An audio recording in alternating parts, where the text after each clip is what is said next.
우리가 어떤 변화가 우리 삶에 일어난다는 것은 제가 오랜 시간 동안 이렇게 관찰을 했을 때 하루아침에 어떤 변화가 일어나는 경우는 거의 없는 것 같아요. 예수님을 이렇게 극단적으로 만나는 사람의 경우에도 그 대표적인 예가 사도 바울이잖아요.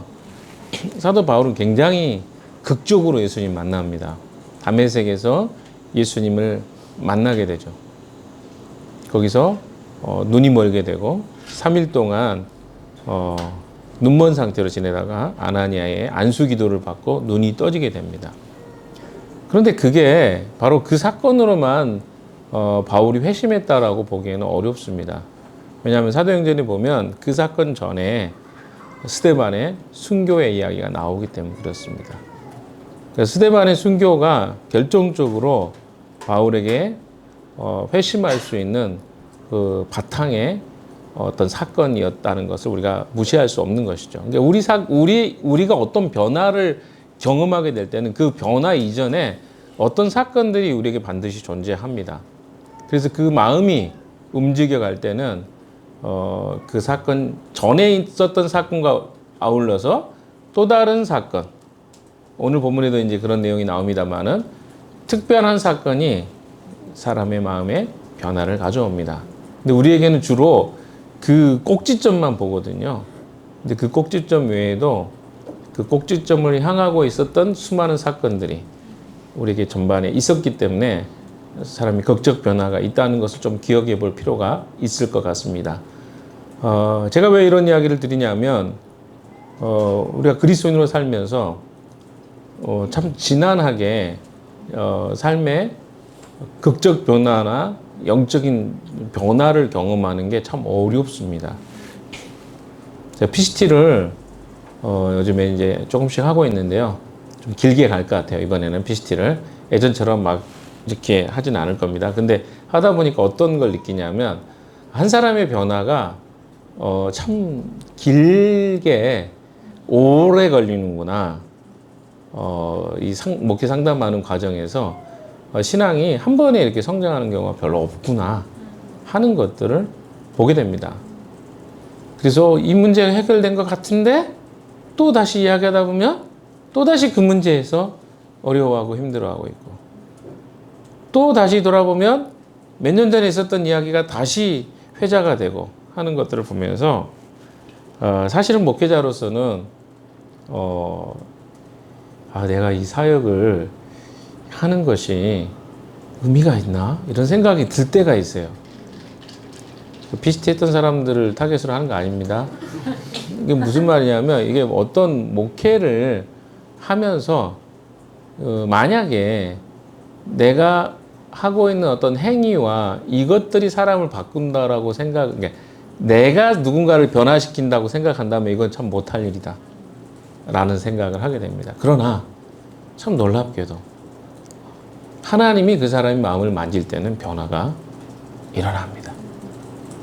그 일을 돕는 게 목회자의 일이 아닌가 저는 생각입니다. 그것은 목회자뿐만 아니라 앞으로 우리들에게 목자들이 나올 건데 목자들의 역할이기도 합니다. 근데 참 놀라운 것은 한 사람이 변화되는 것을 경험하는 사람은요, 그 일에 이제 평생을 매진하게 되는 것이죠. 오늘 본문에 한 사람의 변화의 이야기가 너무 자세하게 또 너무 극적으로 표현되어 있습니다. 여기 이 한 사람, 어떻게 보면 이름도 잘 언급되어 있지 않습니다. 그러나 그 한 사람의 눈먼 사람의 이야기는 사실은 우리의 이야기이기도 하고 예수님께서 우리를 향해서 기대하는 모습이기도 합니다. 그래서 오늘 본문의 이야기는 굉장히 중요한 메시지가 있다고 생각합니다. 요한복음 9장은요, 사실은 7장, 요한복음 7장과 8장을 총망라해서 그 주제를 이어가고 있습니다. 잠깐 생각해 보면요, 7장 이야기는 뭡니까? 예수님이 초막절에 유대인들이 있는 예루살렘으로 올라가시죠. 그리고 그 예루살렘에서 예수님이 어떤 메시지를 선포하십니다. 근데 그 메시지가 뭐였습니까? 초막절 관련한 메시지 아니었습니까? 나를 믿는 자에게는 영원히 목마르지 않는 생수를 내가 너에게 주겠다. 이게 7장 37절, 38절의 말씀이었습니다. 8장에는 무슨 이야기를 하고 있습니까? 나는 세상의 빛이다. 나를 따르는 자는 어둠에 다니지 않고 생명의 빛을 얻을 것이다. 7장과 8장이 그런 내용이에요. 그러니까 예수 그리스도를 만나면 예수님을 통해서는 생수의 강이 터져 나온다 그랬어요. 배에서 생수의 성령을 이야기하는 것이죠. 그 요한이 거기다 이렇게 코멘트를 해놨습니다. 이것은 성령을 이야기하는 것이다. 그러니까 그 안에 영원히 목마르지 않는 생수의 강이 흘러나올 것이다. 그걸 왜 이야기해요? 초막절에? 초막절에는 실로암 물에서 물을 길러다가 어디다가? 제단에다가 막 부어 놓는 거예요. 그래서 어때요? 우리가 에스겔서를 봤죠? 47장, 8장 뭐 이렇게 이야기 봤는데 거기서 무슨 이야기가 나왔습니까? 47장에 37장인가요? 헷갈리네요. 37장, 38장. 근데 여기서 뭘 올려면 성전으로부터 물이 흘러나와서 그 주변에 물 주변에 있는 모든 물에 있는 생물이며 주변에 있는 나무들까지 다 살아나는 역사가 있게 될 것이다. 그것이 바로 예수 그리스도가 오셔서 메시아가 오셔서 하실 일들을 이야기했다고 이야기 드렸습니다. 그런 이야기가 바로 초막절 이야기잖아요. 그래서 예수를 믿는 자들은 바로 배에서 생수가 흘러나오는 성령이 그들 안에 역사하셔서 그들의 죽었던 영혼이 살아나는 일들이 있을 것이다 선언했어요. 그 말을 막 하니까 주변에 있는 많은 유대인들이 어때요? 예수를 믿기 시작했어요. 그게 바로 8장 시작절 아닙니까? 믿기 시작했다. 그래서 많은 사람이 믿었다 그랬어요. 근데 믿은 유대인들이 예수님께 나와서 이야기를 하는데 예수님이 그들을 향해서 뭐라 그래요? 마귀의 자식이다. 나 믿으려고 그러는데 믿지 말라는 것인가? 아니죠. 예수님이 했던 이야기가 뭡니까? 내 말이 너희 안에 거하면 너희가 진짜 생명을 얻을 것이다.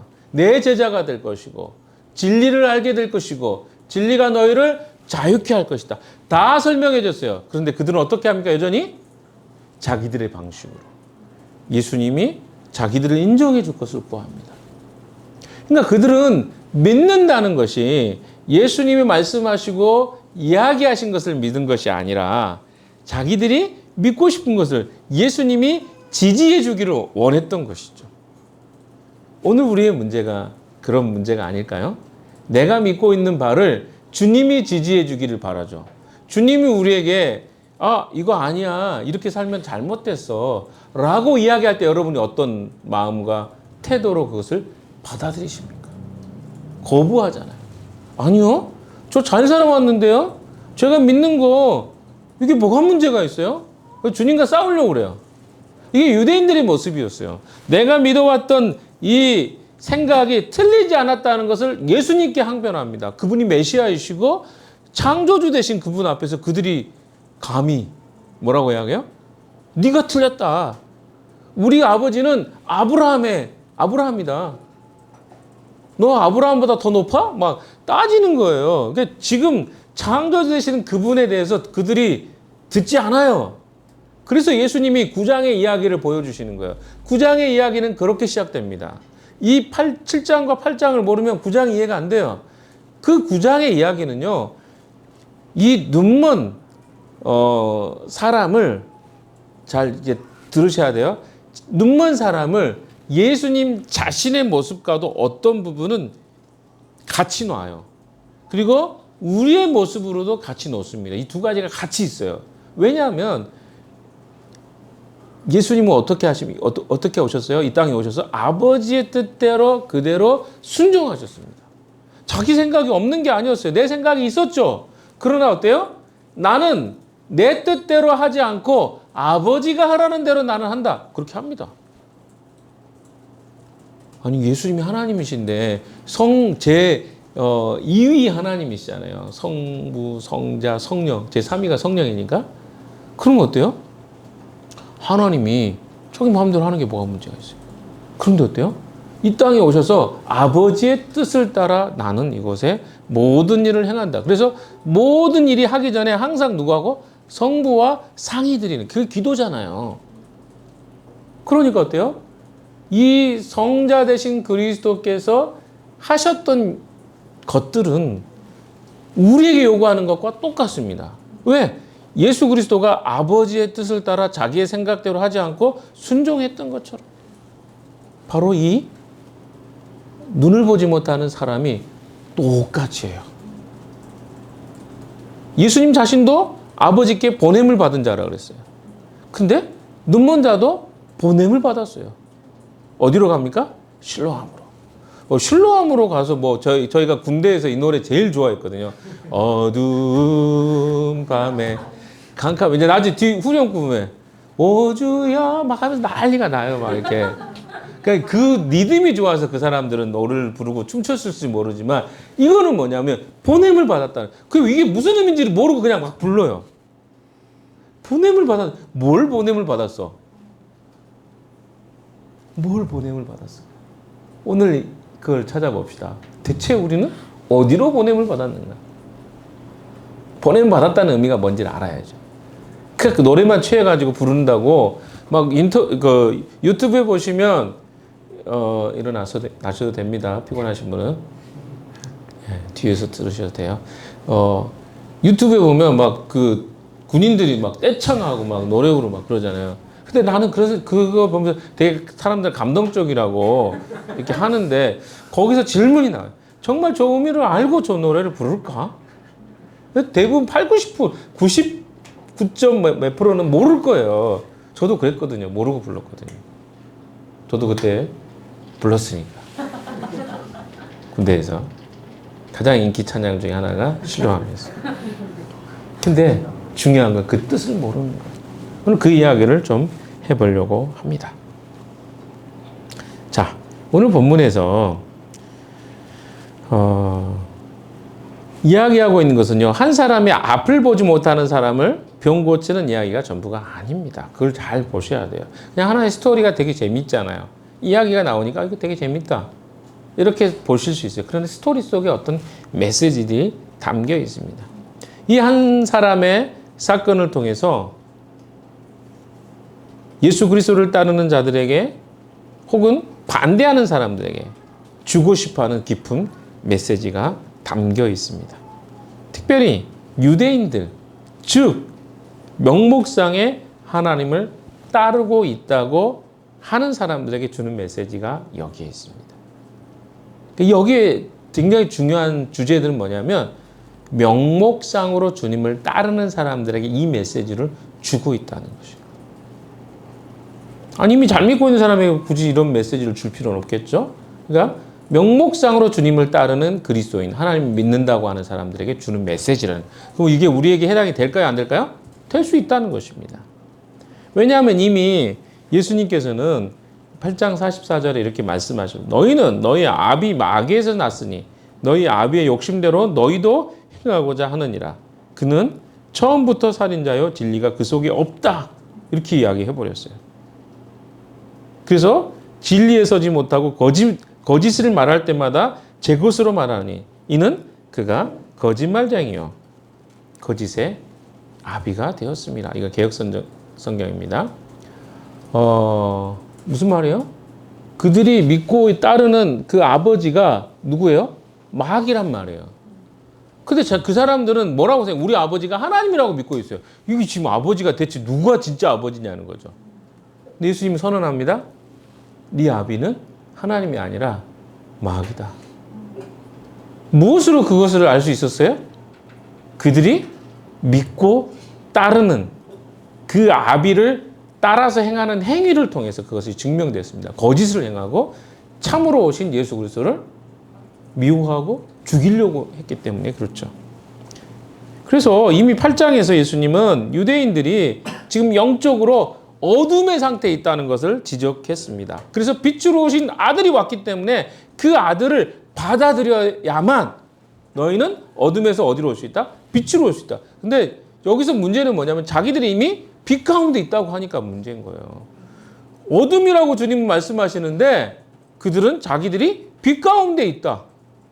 아니 여러분 그렇지 않습니까? 이게 우리의 문제예요. 왜냐하면 우리가 믿고 있는 바들이 때때로는 잘못된 것이 굉장히 많아요. 그러니까 여러분 잘못됐다는 이야기 들을 때 기분 나빠하지 마십시오. 왜냐하면 우리가 사는 동안에 우리의 삶 속에서 들었던 어떤 메시지들이 항상 옳은 것만 있을 수는 없잖아요. 어떤 부분에서는 검증되지 않고 내가 받아들인 것도 상당히 많단 말이에요. 그러면 그것을 다시 한번 검증하면서 우리는 어때요? 바른 진리를 찾아가는 거죠. 여러분 과학 속에서도 그렇지 않습니까? 과거에 한번 과학의 원리를 만들어 놓고 그것을 영원히 믿습니까? 잘못되면 바꾸잖아요. 그래서 우리는 어때요? 천동설을 믿다가 지동설로 바뀐 거잖아요. 아, 지구가 도는구나. 과거에는 근데 이거는 성경이 말한 게 아니었어요. 사람들은 성경은 천동설을 이야기했는데 이제 과학이 그걸 바로잡았다 이렇게 생각할지 모르겠어요. 그렇지 않습니다. 성경을 그렇게 그걸 해석하는 사람들이 잘못 해석한 거죠. 근데 우리가 바뀔 수 있다는 거예요. 생각들이. 근데 우리는 어때요? 절대로 나는 바꿀 수 없어. 내가 이제까지 들어왔던 건 절대 진리야. 이렇게 생각하기 때문에 뭐가 생기는 거예요? 진리를 찾지 못하는 거예요. 진리는 계속 어때요? 찾아가는 거예요. 저도 제가 곰곰이 제 신앙생활을 돌아보면 처음부터 내가 잘 믿었냐? 아니에요. 엉뚱한 거 믿었어요. 그리고 그렇게 따랐어요. 그러다가 어때요? 바른 진리를 찾아가는 거죠. 감사하게도 내가 찾으면 와 이게 맞구나. 다시 수정하고.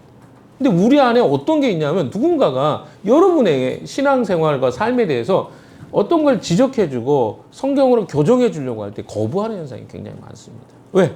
한 번 들었던 것이 마치 영원한 진리인 것처럼. 그것은 오해입니다. 우리는 때에 따라서 시간에 따라서 받아들이는 그 수준이 달라져요.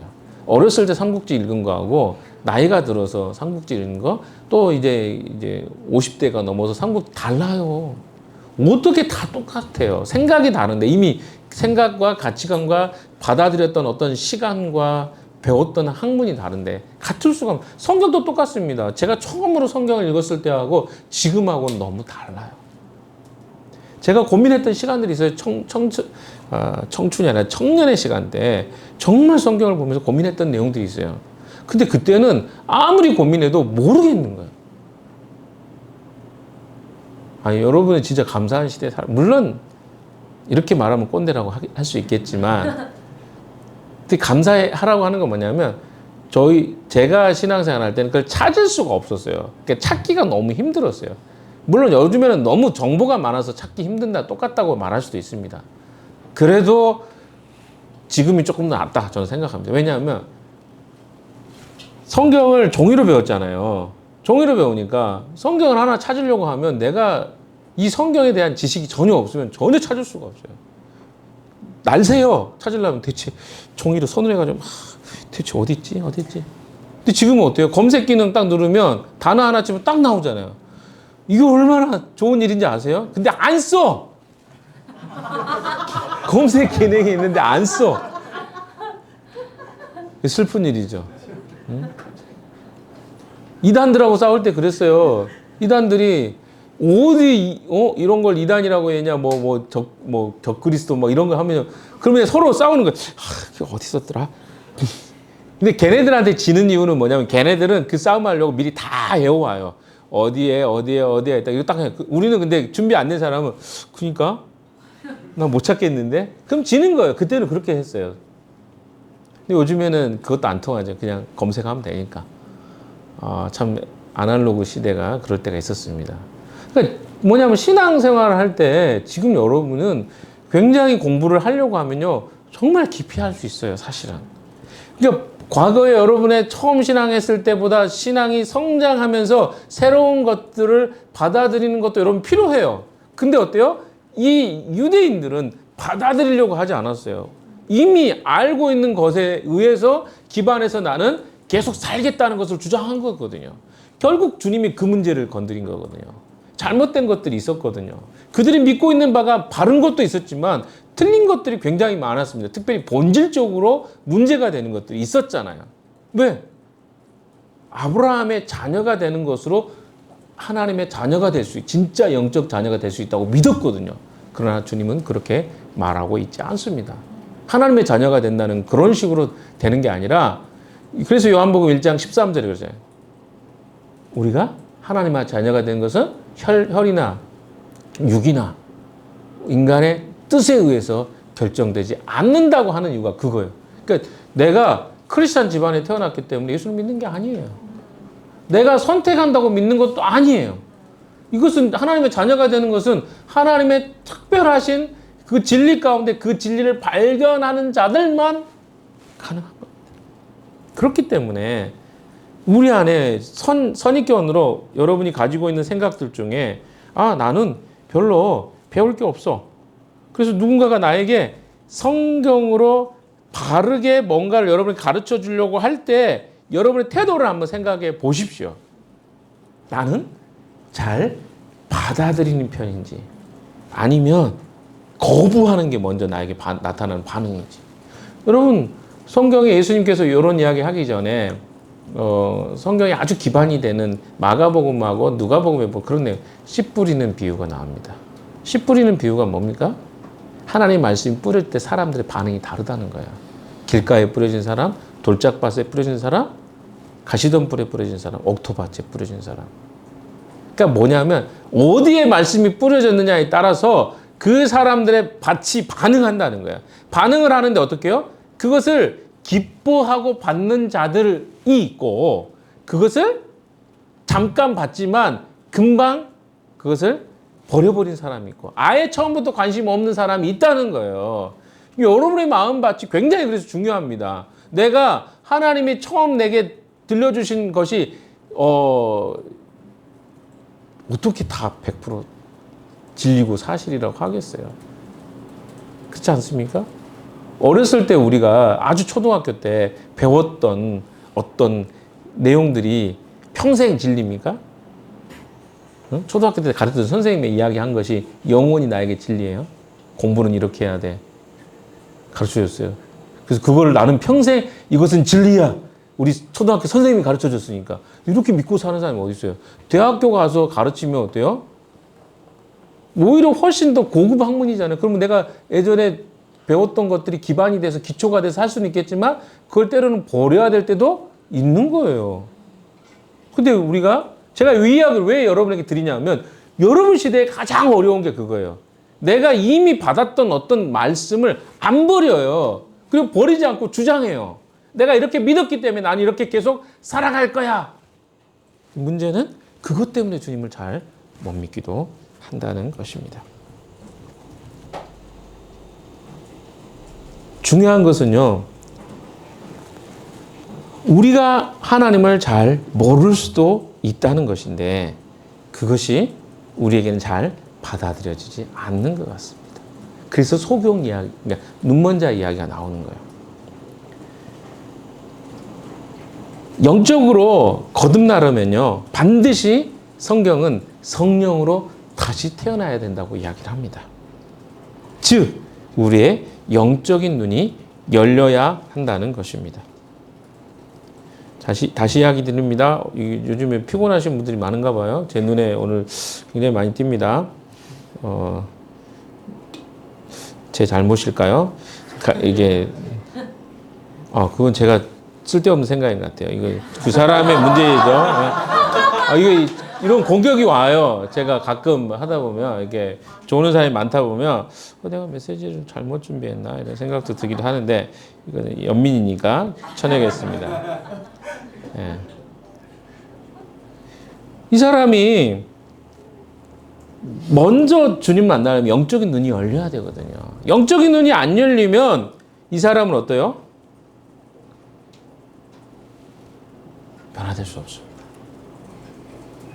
그래서 첫 번째 우리 말씀을 좀 들어가 봅시다. 예수님께서 길을 가시다가 언제부터 길을 가십니까? 유대인들이 그를 죽이려고 하다가 그 다음 사건이에요. 피하셨죠. 그리고 길을 가다가. 그럼 이거 연결된 이야기입니다. 그래서 그 이야기가 연결되어 있다는 것을 생각하시고 길을 따라 봅시다. 날 때부터 눈먼 사람을 보셨다. 여기서 보셨다라고 하는 이 단어는 단지 보았다라는 단어는 아닙니다. 여러분이 헬라어 요즘에는 그 뭐죠? 어플이나 이런 거 잘 돼 있으니까 이런 단어들은 찾아보시면 좋습니다. 에이도라는 보다라는 헬라어는요. 알다, 인지하다, 이해하다라는 뜻입니다. 보셨다는 게 눈으로 뭐죠? 생물학적으로 봤다 이런 게 아니고 뭐요? 알았다. 그러니까 알면서 보셨다는 건 뭐요? 알고 그곳에 가셨다는 말이죠. 일부러 가셨다는 말로 될 수 있겠죠? 그러니까 이 소경을 가다가 발견한 게 아니고 우연히 지나가다 만난 게 아니라 알고 그 사람을 만나게 되신 거죠. 이해되시나요? 그래서 이 소경은 주님이 누구인지도 몰랐어요. 볼 수도 없었고 이름도 안 나옵니다. 누군지도 몰랐으며 그분이 어떤 능력을 가진지도 몰랐어요. 그는 예수님을 부르지도 않았어요. 심지어 보통은 다윗의 자손 예수여 뭐 이렇게라도 하잖아요. 아무 부르지도 않았어요. 좀 보세요. 잘 보세요. 이게 바로 우리의 상태 아닙니까? 주님을 부를 수도 없고 주님이 누군지도 모르고. 그런데 어때요? 구원은 그런 거예요. 내가 누군지도 모르는데 주님 우리 먼저 찾아온 게 복음입니다. 복음이 우리에게 먼저 우리를 설득해요. 왜? 이 사람은 볼 수도 없었고 예수님이 누군지도 몰랐으니까 부를 수도 없었던 상태 아닙니까? 근데 주님이 먼저 찾아오신 거죠. 알고 찾아오셨다는 거죠. 이름을 알았겠죠. 이름이 안 나왔지만 이게. 그래서 주님은 이 사람을 만나신 것입니다. 왜? 이 전에 있는 사람들과 예수님을 따르는 자들에게 어떤 메시지를 주고 싶었던 거예요. 그러면 2절을 한번 읽어봅시다. 시작.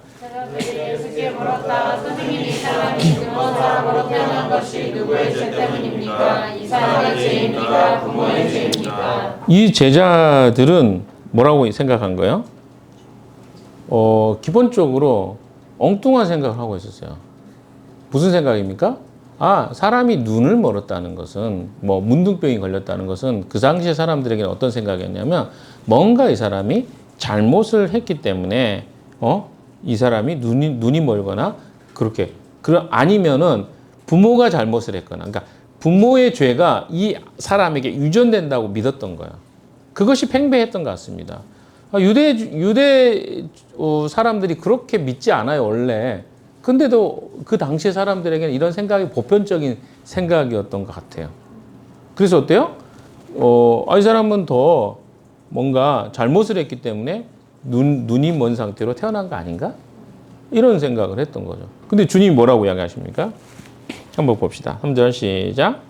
대답하셨다. 이 사람이 죄를 지은 것도 아니요 그의 부모가 죄를 지은 것도 아니다. 하나님께서 하시는 일을 그에게서 드러내시려는 것이다. 이거 좀 어렵습니다. 근데 다시 한번 설명해 봅시다. 3절이 좀 어렵지만 이 사람은 죄를 지은 것도 아니요. 여기는 원죄를 이야기하는 게 아닙니다. 원죄는 기본적이고 우리의 기본적 베이스는 뭐냐면 하나님을 떠난 인간은 이 땅에 사는 동안 이 죄로 인한 고통을 겪을 수밖에 없어요. 그러나 예수님 여기서 그 사람이 죄로 인한 것이 아니라고 하는 것은 원죄 문제를 언급한 게 아니라 이 사람이 다른 사람보다 더 어떤 행위를 했기 때문에 이 눈 먼 상태로 태어난 것이 아니라는 걸 이야기합니다. 부모의 죄 때문이 또 아니라는 거야. 너희들이 생각하는 방식이 틀렸어 라고 이야기하고 있는 것입니다. 그럼 무엇 때문일까요? 근데 주님이 여기서 다른 이야기를 좀 하셔요. 3절 하반절에 하나님께서 하시는 일들을 그에게 드러내시려는 것이다. 왜 이게 유대인이 알고 싶어하는 건 뭘까요? 이유를 물은 거잖아요. 근데 주님은 뭐요? 목적을 이야기하셔요. 좀 다릅니다. 근데 중요한 건 여기서 우리가 하나 포인트를 좀 가져요. 제가 길게 다룰 내용은 아닐 것 같지만 그래도 중요한 때로는 우리 인생의 고난과 어려움이 있는데요. 주님은 이유를 다 설명해 주지는 않습니다. 그러니까 고난에는 이유가 있겠죠. 그러나 우리가 그 이유를 다 알지 못합니다. 왜? 이건 하나님의 영역도 있어요. 왜? 욥기가 대표적인 거잖아요. 욥이 고난을 당할 때 옆에 와서 친구들이 와서 이렇게 막 이야기를 했지만 다 틀렸어요. 네가 죄를 안 지었는데 하나님이 이렇게 하셨겠냐? 네가 뭔가 있겠지. 야, 네 하나님 앞에 뭐 어떤 이유 있을까? 막 그런 걸 막 갖다 대거든요. 근데 이제 그거 아니라고 하시거든요. 그러니까 고난에는 굉장히 깊은, 이 고난이라는 주제는 또 다른 주제니까 저희가 따로 다룹시다. 근데 여기서 고난에 대한 것에 예수님 이야기할 때 이유를 주님은 설명해 주지 않았어요. 왜냐하면 그 목적이 아니니까. 근데 지금 뭐예요? 이 고난의 어려움의 목적이 무엇인가를 주님은 이야기하십니다. 그건 뭐라고 이야기해요? 예. 하나님께서 하시는 일을 그에게 드러내시려고 이 사람에게 이 사람의 일들을 통해서 하나님이 그걸 보여주시기 위해서다라고 이야기합니다. 자, 그러면 잘 생각하셔야 돼요. 그럼 이런 사람들이 오해를 이렇게 할 수 있죠. 어떤 오해를 할 수 있어요? 아니, 하나님은 그러면 하나님 목적을 드러내기 위해서 이 사람에게 그 고난을 주시고 이렇게 눈물 상태로 태어나서 이제까지 살게 하신 거예요? 라고 할 수 있잖아요. 근데 이거 아닙니다. 왜 아니냐면 여러분 생각해 보세요. 하나님은 어떤 분이십니까? 하나님은 우리 인간을 이용하지도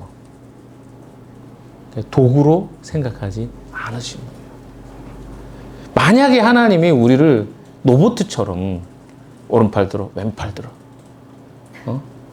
앞으로 가, 이 상태로 가, 뭐 이렇게 한다면 이게 우리라고 한다면 우리가 무슨 하나님을 뭐 인격적으로 예배한다거나 하나님을 왜 우리가 그렇게 예배해야 돼요? 로봇인데 우리는? 그게 무슨 말이냐면 하나님 우리를 인격으로 우리 스스로 판단하고 선택할 수 있는 존재로 만드신 거예요. 창조하신 거예요. 근데 거기서 이제 인간이 타락한 거잖아요. 그 선택 속에서. 근데 어떻습니까? 이 하나님의 인간을 인격으로 만들어서 타락했는데 사람이 이렇게 생각. 아니, 그러면 타락 안 하게 하면 되죠. 하나님 그런 능력은 없나? 이런 생각을 우리는 자꾸 하게 돼요.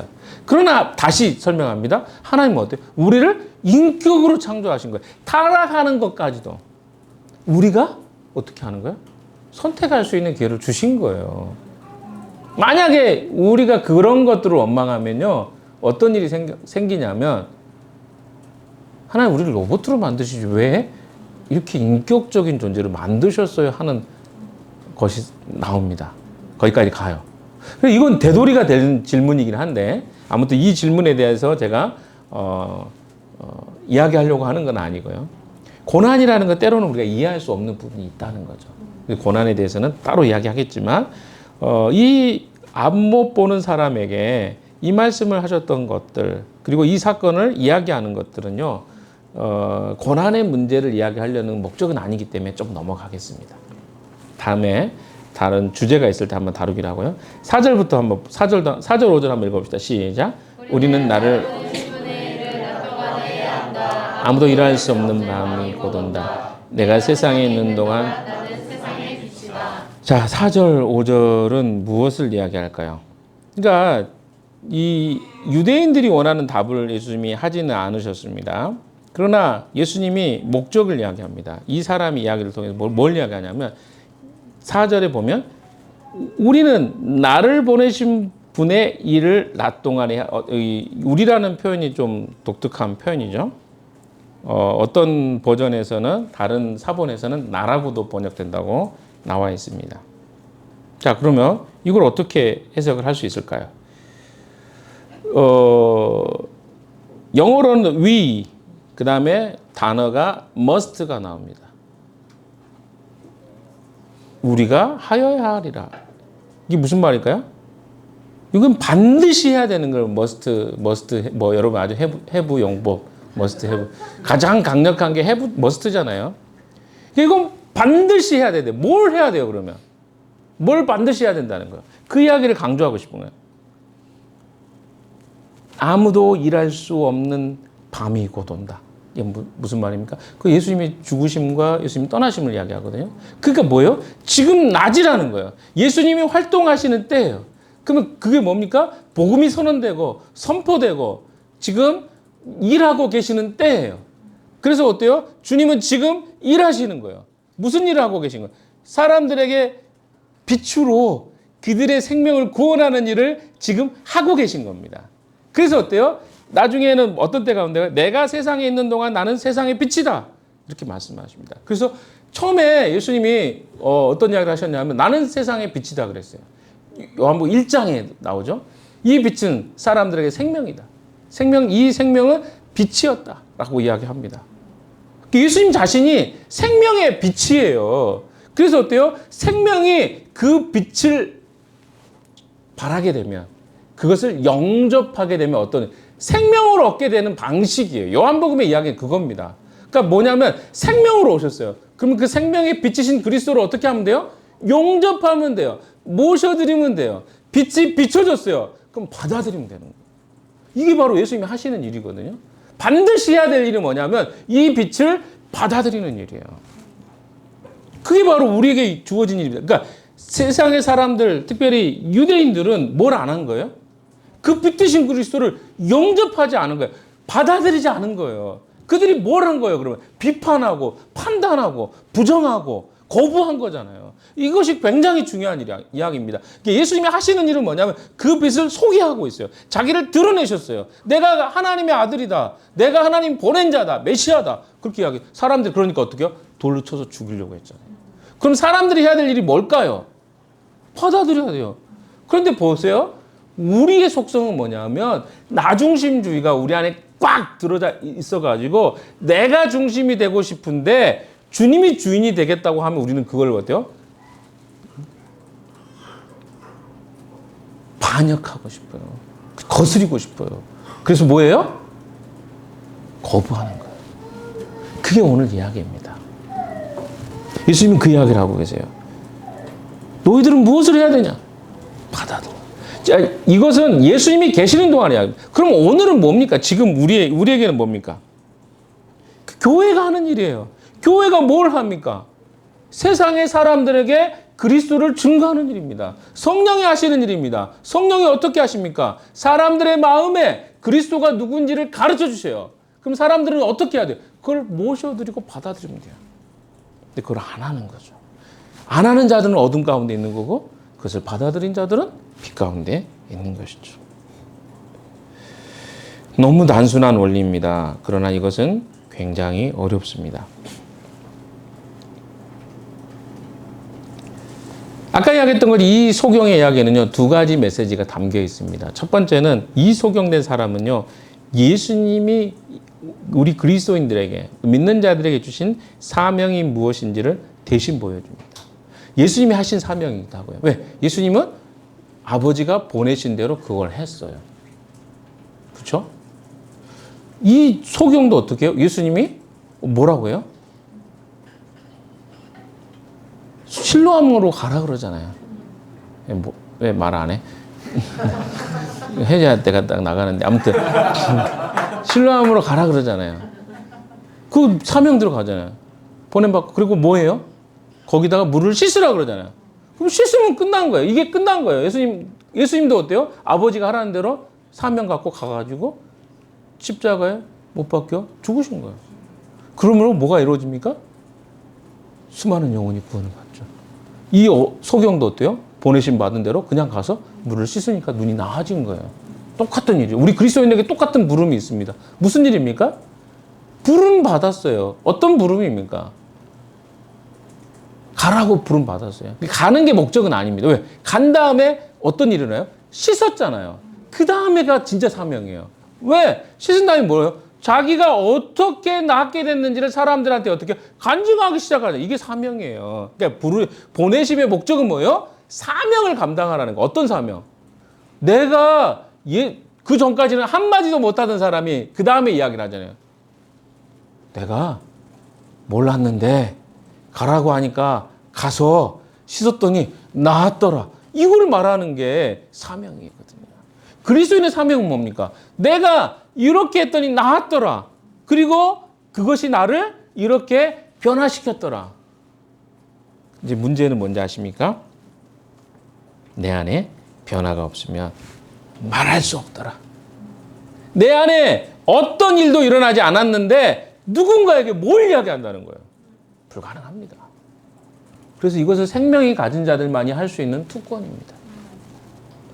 예수가 세상에 빛으로 오셨다는데 그 세상에 빛으로 오신 분이 하신 일이 뭡니까? 눈먼 자를 눈뜨게 해준 거예요. 자, 그 전의 이야기도 똑같습니다.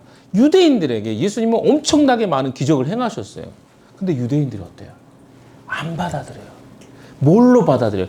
자기들이 원하는 방식으로 받아들이고 싶은 거예요. 나는 이걸 믿고 있는데 왜 너는 그렇게 말해? 이렇게 말해줘. 그럼 내가 믿을게. 이거 웃기잖아요. 아니, 그분이 오리지널인데 오리지널이 말씀하신 대로 내가 믿어야 되지. 자기들이 원하는 방식으로 말해주면 믿겠다는 게 말이 됩니까? 수많은 기적을 행했음에도 불구하고 그들은 예수를 죽이기로 작정합니다. 뭐 때문에? 내가 믿는 대로 말하지 않고 그분이 말씀하신 대로 나는 못 믿겠다는 거죠. 이게 오늘날 문제 아닙니까? 우리가 복음을 받아들이지 못하고 우리가 오늘 교회로 존재하지만 교회로 사명을 못하는 이유, 내가 내 신앙이 성장하지 않는 이유 딱 간단합니다.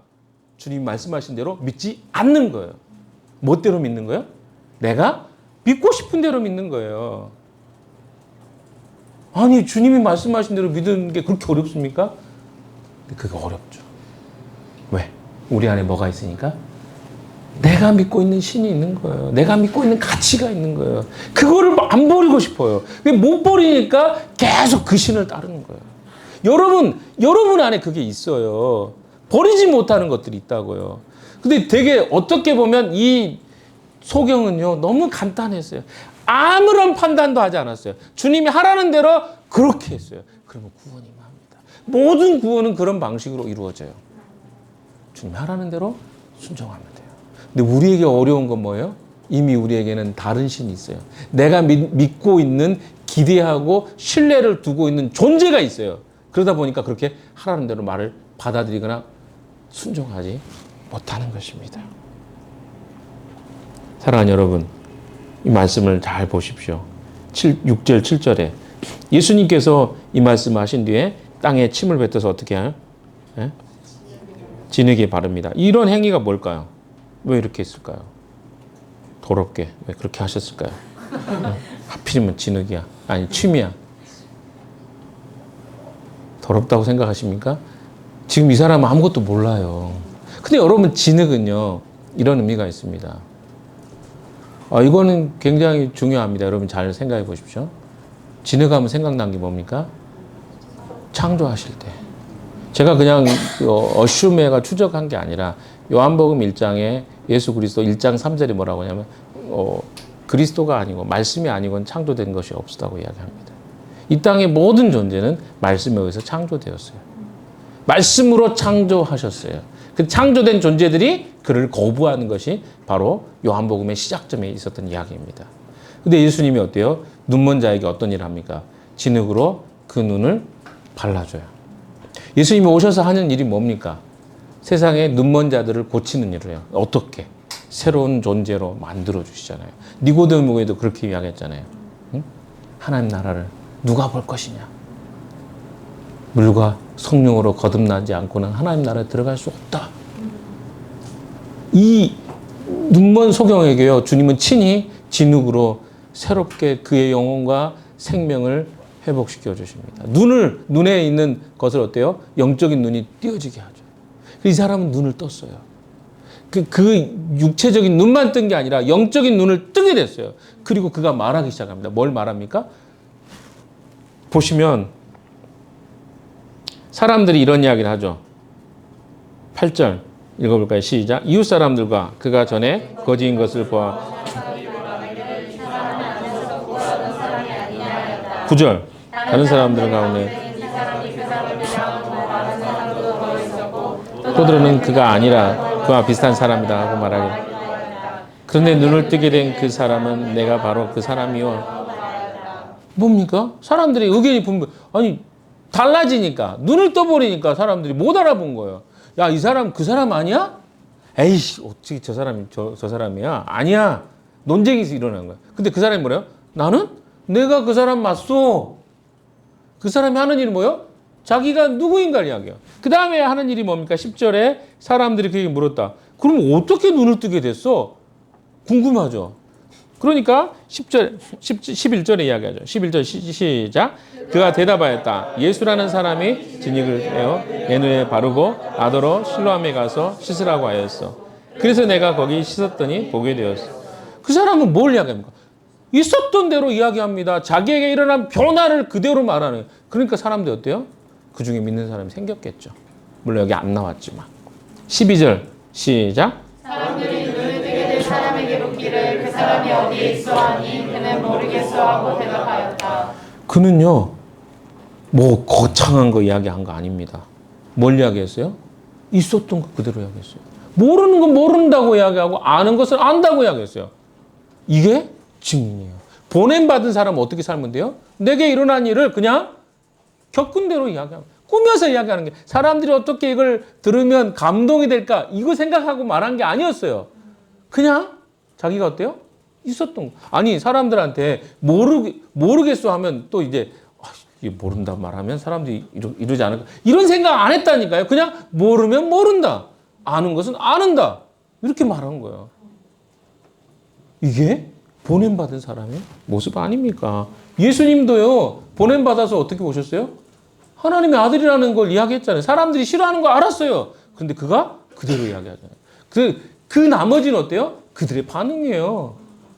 리트머스 종이 이야기했잖아요. 그들 중에 분명히 받아들인 자들이 있었을 것이고 받아들이지 않은 자들이 있었을 것입니다. 그것은 그의 몫이 아니었다니까요. 도저히 믿을 수 없다는 반응이 그 다음에 계속 나옵니다. 다음 주에 to be continue.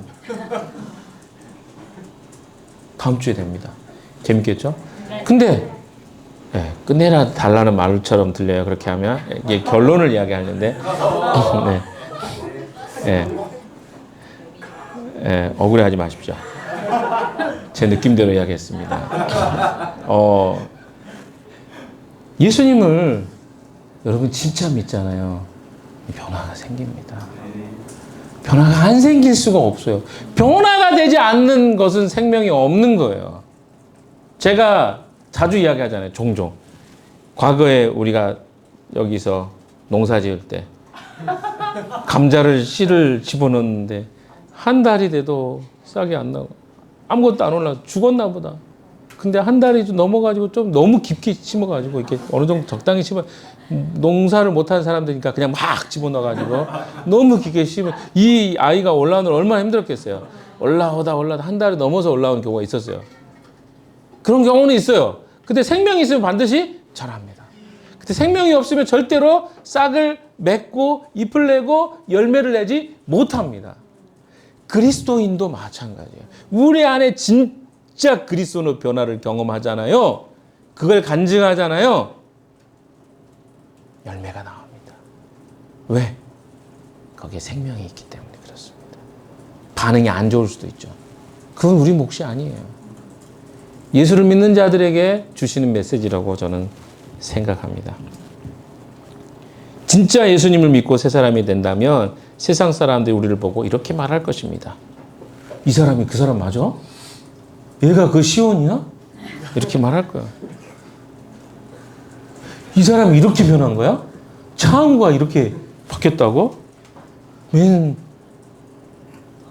소세지만 먹었나? 이건 예를 들어서 이야기하는 거는 이렇게 바뀌었다고? 예수님 만나고? 여러분 그런 것들이 수두룩해요. 육에 속해서 살았던 삶에서 어둠에 속했던 사람에서 빛으로 나오잖아요. 사람들이 그 변화를 느낍니다. 느끼지 못할 수가 없겠죠. 결국 새로운 창조의 비밀은요. 변화에 있습니다. 내 삶의 변화에 여러분 얼마나 관심을 갖고 집중하십니까? 내가 예수를 만나고 얼마나 변화를 경험하셨습니까?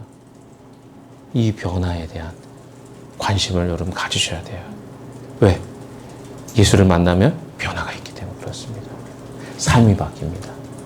아니 그 변화가요. 아까 그 유대인들하고 이 눈먼자하고 차이가 나면서부터 눈먼자하고 차이가 뭔지 아십니까? 유대인들은 이 눈먼 사람이 눈을 뜨는 걸 보면서도 무슨 이야기 하냐면 안식일에 고쳤네. 관점이 이거예요. 안식일에 고쳤네. 이 문제가 있네. 이 고친 사람의 문제가. 너도 문제야. 안식일에 네가 안 된다고 해야지. 이렇게 생각해요. 유대인들이. 그 이야기가 다음 주에 있는 이야기예요. 아니 어떻게 생각을 이렇게 합니까? 어둠에 있는 자들은 이런 생각한다니까요. 아니 사람이 고쳐지고 변화를 겪었는데 어떻게 그렇게만 생각합니까? 근데 정상적인 사람도 어떻게 해요? 우와, 누가 이걸 고쳤어? 이거 메시아가 아니면 이거 할 수가 없겠네. 이건 주님이다, 진짜. 이렇게 믿겠죠. 이렇게 믿는 게 정상적인 거예요. 근데 우리가 내가 변화된대. 야, 너 얼마나 가는가 보자. 얼마나 가는가 보자. 가짜 아니야? 너 흉내내는 거 아니야? 뭐 이렇게 볼 수도 있단 말이에요. 그러니까 우리 안에 진짜 변화가 일어날 때 사람들의 반응을 보세요. 그 반응 중에서 정말 그 반응을 알아채고 거기에 관심을 갖는 사람은 복음에 굉장히 근접해 있는 사람이에요. 그런 사람들이 복음을 전하십시오. 바뀔 가능성이 굉장히 많습니다. 그냥 던지는 이야기 말고 진짜 관심을 갖고 시온이 이렇게 바뀌었다고? 뭐야 어떻게 된 거야? 나도 그 교회 한번 가보고 싶다. 이런 사람은 진짜 변화될 가능성이 있는 거예요. 왜? 이게 관심이 없는 사람은 절대 그렇게 말아. 네가 바뀌어봤자 뭐 얼마나 바뀌었다. 이렇게 보거든요.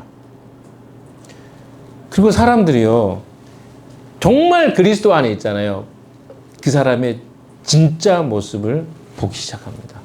관심을 갖기 시작합니다. 그리고 자기도 변화되고 싶어 합니다. 이게 빛의 이게 햇빛이 아니라 진짜 걸어가신 그리스도의 빛을 쬐임받은 사람들의 반응입니다. 눈먼 자의 반응처럼. 근데 유대인들에게는 그게 없었단 말이에요. 어디로 가요? 죽이려고 그래요. 야, 안식일 날 병 고친 사람 데리고 와. 누구야? 아, 모른다는 게 말이 돼? 야, 너 나중에 그 사람 만나면 반드시 나한테 이야기해야 돼? 이런 식의 생각을 가져요. 그리고 죽이려고 합니다. 그리고 복음을 듣지 않아요. 여러분은 어떤 상태입니까? 여러분 어떤 사람입니까? 진짜 그 사람의 눈이 떠진 것에 관심이 있습니까? 아니면 그 사람이 눈 뜬 것이 시기가 되고 질투가 됩니까? 옆에 사람이 변했다니까 짜증나. 나는 언제 변해? 뭐 이런다거나. 이것도 건강한 거 아니에요. 어떤 사람이 막 시기갖고 제가 리더가 됐다고? 이씨, 나보다 못하는데? 막 이런 생각하지 마시라고요.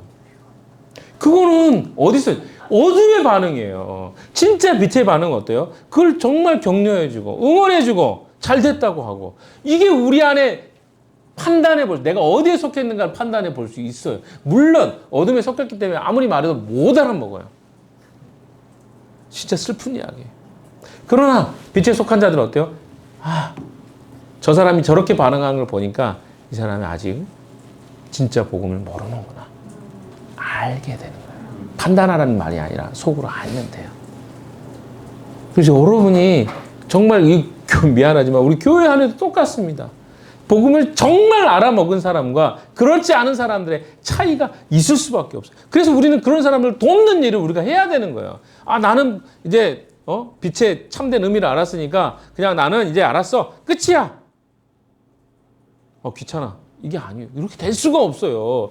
어려운 사람도 어떻게 손 잡아주고 끌어주고 나의 이 길로 갈 수 있도록. 제가 하나복 일을 하다 보니까 이제 최근에 목사님들 이제 그 개척교회 목사님들 우리도 개척교회지만 개척교회 목사님들 많이 만나요. 근데 진짜 어려운 분들 많아요. 부담스러워요.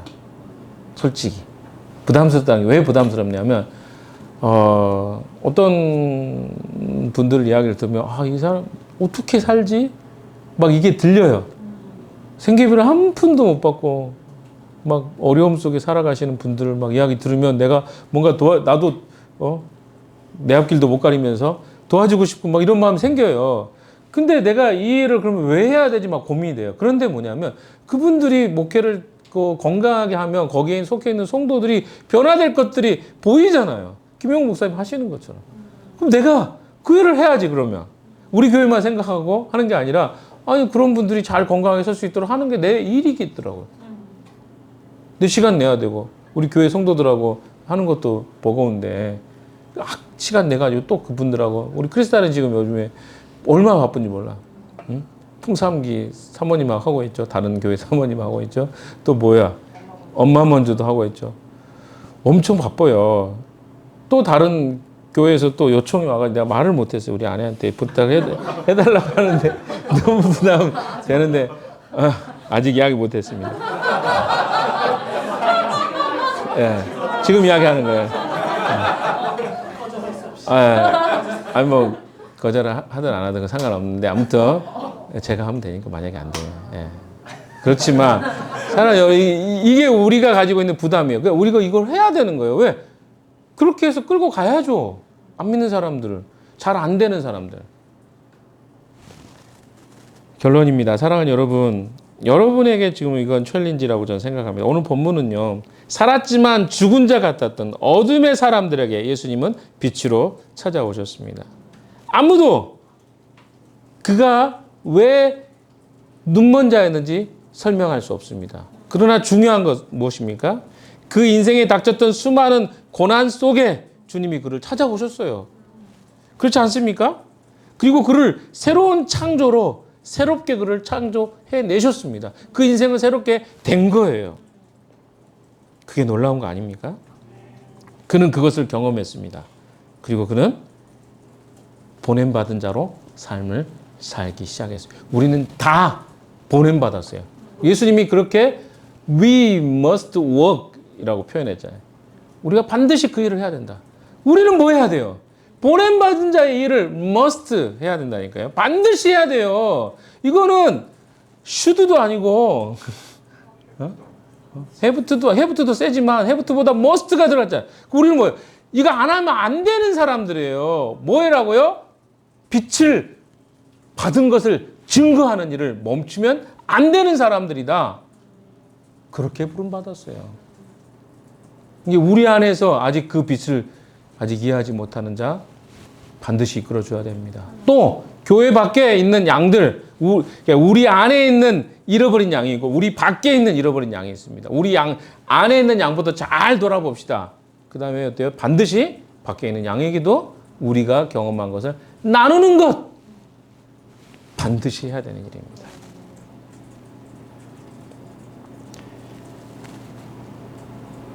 우리가 여전히 부족함이 있을 것입니다. 우리 안에 해결되지 않은 문제도 있을 것입니다. 우리 안에 있었던 수많은 일들이 우리를 깊은 분노나 자책으로 또 하나님을 받아들이고 싶지만 잘 안 되는 사람도 있을 거예요. 근데 누군가가 그런 사람들의 손을 내밀어주고 우리의 경험을 이야기해주고 그들에게 말없이 우리가 주님을 경험했던 것들을 설명해 준다면 그들도 역시 주님의 뒤를 따르게 될 것입니다. 빛의 역사가 있게 될 것입니다. 사랑하는 여러분, 여러분에게 빛이 비춰졌다고 느끼십니까? 그럼 붙잡으면 되는 거예요. 낮에 주님은 그 일을 하셨습니다. 지금은 성령이 그 일을 하고 계세요. 말씀이 그 일을 하십니다. 교회가 그 일을 하고 있어요. 거기에 그냥 손잡고 따라오면 돼요. 거부하지 마시고 내 거 계속 주장하면서 그래서 얻어지는 게 뭡니까? 아무것도 없잖아요. 자기를 괴롭게 하고 슬프게 하고 힘들게 하면서도 계속 그것을 나는 못해. 이거 잘못된 것 같아. 이렇게 판단하지 마시라고요. 이렇게 생각하지 마시라고요. 얻어지는 거 아무것도 없잖아요. 자기 고집밖에 없잖아요. 자존심만 남는 거죠. 우리가 해야 될 태도는 뭐라고요? 이 눈먼 자처럼 주님 감사합니다. 복음을 제가 받아들이겠습니다. 아니 주님 제가 믿고 싶습니다. 제 믿음 없음을 불쌍히 여겨 주십시오. 믿음 없음이 여기서 믿음 없으면 내가 안 믿어지는 게 아니라 그 말씀이 믿어지는 그 하나님이 하시는 것이 내 안에 이루어지기를 원합니다. 이런 고백이에요. 사랑하는 여러분, 아직 그것들이 체득되지 않고 받아들이지 않는 분들이 있다면 이 한 주 동안 그 주님 앞에 고백하십시오. 주님, 제가 받고 싶습니다. 저를 변화시켜 주십시오. 그런 믿음의 고백들, 또 주변에서 그런 고민을 하고 있는 사람들이 있다면 여러분이 한 주간 동안 돕는 한 주의 시간 되시기를 주님의 이름으로 축원합니다. 기도합시다. 하나님, 믿어지지 않는 자에게 주님은 친히 찾아오셔서 그를 만나주셨고 그에게 말씀하심으로 그의 눈이 뜨게 되었습니다. 그가 했던 일은 오직 주님이 하라는 대로 실로암에 가서 그 눈을 씻고 나은 것 외에는 없었습니다. 그러나 그것을 주님은 믿음으로 여기셨습니다. 우리에게도 주님 요구하시는 것은 이런 겨자씨만한 작은 믿음입니다. 거부하고 주님의 초청 앞에 거절하는 자들이 아니라 믿음으로 그 주님을 영접하고 받아들이는 저희들 되게 주시옵소서. 예수 그리스도 이름으로 기도했습니다. 아멘.